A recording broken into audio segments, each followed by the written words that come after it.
एक मंदिर में भगवान के एक भक्त आते थे। वह भजन कीर्तन करते रहते थे। उनकी भक्ति देखकर लोग उन्हें भगत नाम से ही बुलाने लगे। भगत जी जब मंदिर में कम लोग रहते थे तो शांत बैठे रहते थे। जैसे से ही भीड़ बढ़ जाती तो बड़े जोश के साथ भजन करने लगते थे, जिससे लोगों में भी जोश बढ़ जाता था। श्रावण का महीना चालू हो गया था। एक बड़े पंडित जी मंदिर में पूरा श्रावण मास में रहने के लिए आए थे। एक दिन भगत जी बड़े पंडित जी से बोले, मैंने देखा है कि जब भीड़ रहती है तो आप शांत रहते हैं और अकेले रहने पर आप ऊंची आवाज में भजन गाते हैं, ऐसा क्यों? पंडित जी बोले, आप धीरे धीरे सब समझ जाओगे, भगवान की लीला ही कुछ अजीब है। एक दिन भगत जी ने नया चप्पल पहनकर मंदिर में आए और चप्पल को बाहर निकालकर ऐसे जगह रखे जहां से वह उस चप्पल को देख सके।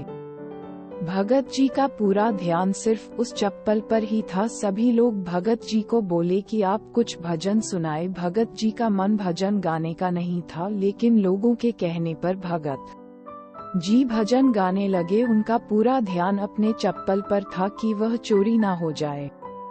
भजन होने के बाद सभी लोग बोले, आज भजन में कोई कमी रह गई, आपके भजन में पहले वाला जोश आज नहीं था। इसके बाद भगत जी अपना चप्पल पहने और अपने घर आ गए। रात को भगत जी ने सपना देखा कि कोई अलौकिक आदमी उनकी चप्पल के पास खड़ा होकर उनकी चप्पल की रक्षा कर रहा है।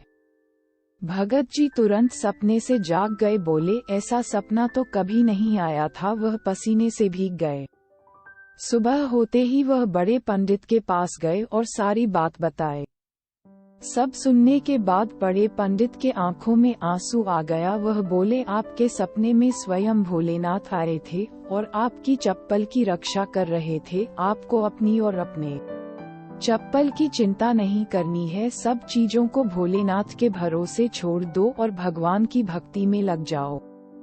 दोस्तों, इस छोटी सी कहानी के माध्यम से मैं आपको ये बताना चाहती हूँ कि हमें सिर्फ सच्चे मन से भगवान की भक्ति करना चाहिए। दुख और चिंता को भगवान के भरोसे छोड़ देना चाहिए। धन्यवाद।